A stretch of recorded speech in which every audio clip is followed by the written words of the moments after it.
বাংলাদেশে ইউনিয়ন বোর্ডে কাজ কি?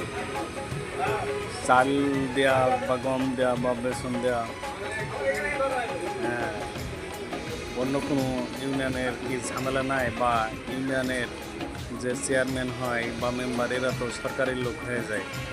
যেমন পুলিশ সরকারি লোক, ওখানেও মানুষকে ভোট দেয়, তাকে চেয়ারম্যান বা মেম্বার, ইউনিয়ন কাউন্সিল আরও বলা হয়। কিন্তু সে কি, তার কোনো ক্ষমতা নাই?